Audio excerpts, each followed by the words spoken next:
In the heart of our society, an alarming statistic surfaces. A startling revelation it is indeed, as we delve into the disturbing issue of involuntary gender reassignment, also known as transgender mutilation, in children. This is not about transphobia or denying anyone their right to be who they truly are. This is about the forced, irreversible altering of a child's body without their informed consent. It's about the thousands of children worldwide who are subjected to this practice each year, a number that has seen a dramatic rise in recent decades. Just imagine for a moment, a world where children are allowed to just be children. A world where they can explore, discover, and make sense of their identities without the pressure of a scalpel looming over them. That's a world we all yearn for, isn't it? But unfortunately, that's not the world we live in. The gravity of this issue is often swept under the rug, hidden behind closed doors and hushed whispers. But it's high time we brought it into the light. The repercussions of such procedures on these young minds are far-reaching and potentially devastating. The physical pain is just the tip of the iceberg. It's the psychological trauma and the stolen childhood that leaves a lasting scar.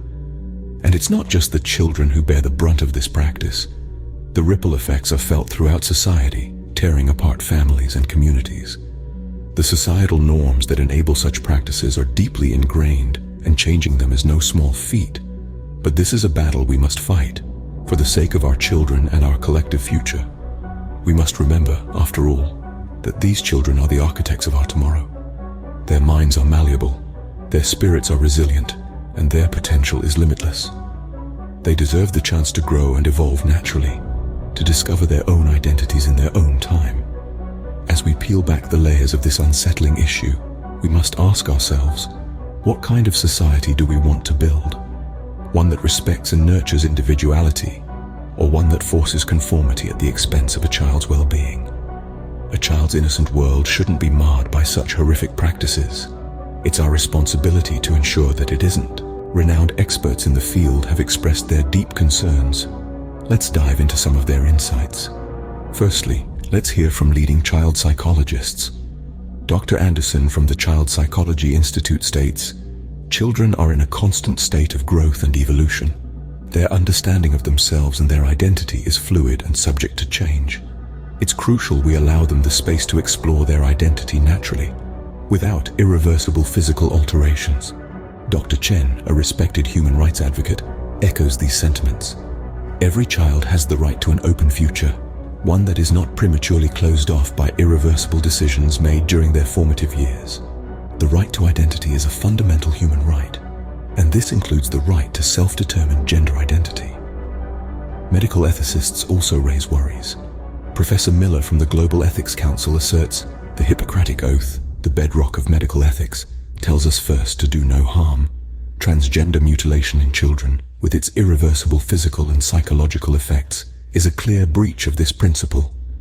Dr. Rivera, a prominent endocrinologist, adds, "The long-term health implications of such procedures in children are not fully understood.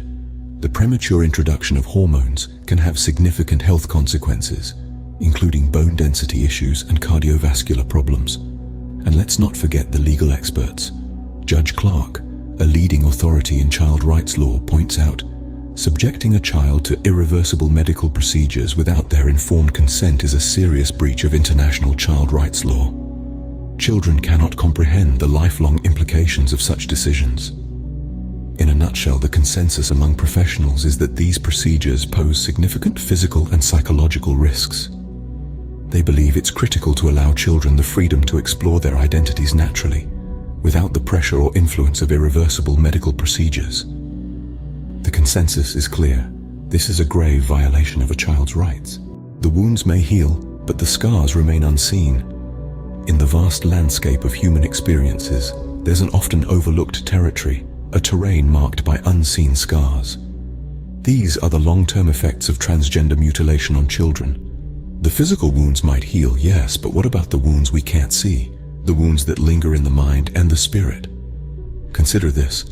A child, barely old enough to understand the complexity of their own emotions, undergoes a life-altering procedure. They are thrust into a whirlwind of identity confusion. These children are often left grappling with a sense of self that feels like a puzzle with missing pieces. This confusion, this struggle, can persist well into adulthood. Then there's the psychological trauma. Imagine a child trying to reconcile their internal feelings with a physical reality that has been forcefully altered. The trauma of this experience can manifest in myriad ways, from anxiety and depression to post-traumatic stress disorder. Let's take a moment to think about Sophie, a name changed for privacy. Sophie was transitioned at a young age. Today, as an adult, she battles severe depression and anxiety. She often speaks about feeling as if she's living in a body that doesn't belong to her. This is just one story among countless others. And let's not forget the increased risk of mental health issues. Studies have shown that individuals who undergo transgender mutilation as children are at a significantly higher risk of experiencing mental health issues. This includes, but is not limited to, depression, anxiety, and suicidal ideation. These invisible scars, these unseen wounds, they are carried by these children into adulthood. They become part of their narrative, part of their identity. Yet, they remain unseen, unacknowledged by a society that often turns a blind eye. So, let's open our eyes, let's open our hearts, and let's open our minds to the reality of these unseen scars. Because the physical wounds may heal, but the scars, the unseen scars, they remain. These children carry these unseen scars into adulthood. As a society, we bear a collective responsibility. And in the context of our discussion today, that responsibility is enormous. The issue of transgender procedures on children is not just about the children and their families, it's about us, the society that they live in. We shape the attitudes, the norms, and the pressures that these families face. And it is within our power to change them. Consider societal pressures. We live in a world that is quick to label, to categorize, and to stereotype. It's time to break the silence and take action. No longer can we sit idly by hoping for change. We must be the harbingers of this change. We must continue the conversation, spread awareness, and yes, take action. You know, it's a bit like that time I tried to assemble a flat-pack bookshelf without reading the instructions. I ended up with a lopsided monstrosity that couldn't hold a paperback, let alone War and Peace. The moral of the story: education is key. There's a wealth of resources out there to educate ourselves about the issue at hand. Websites, books, documentaries, and podcasts are just a click away. And it's not about knowing all the facts and figures. It's about understanding the human cost, the unseen scars that we've discussed earlier. And remember, knowledge is only powerful when it's shared. So, let's not keep it to ourselves. Talk about it with your friends, your family, your colleagues. Use the power of social media to spread the word. Write a blog post, make a TikTok video, or simply share a tweet. Every little action counts. Now, let's talk about advocacy. It's about amplifying the voices of those affected, supporting them in their fight for justice, and pushing for policy change. There are numerous advocacy platforms out there where you can lend your voice. Let's not forget that collective action is key in eradicating this practice. It's like trying to move a grand piano by yourself. You might manage a few inches, but with a group, you can get it across the room. We need to band together, pool our efforts, and make a real difference. Together we can safeguard the innocence of our children and build a safer society. And just like that bookshelf, it all starts with taking the first step.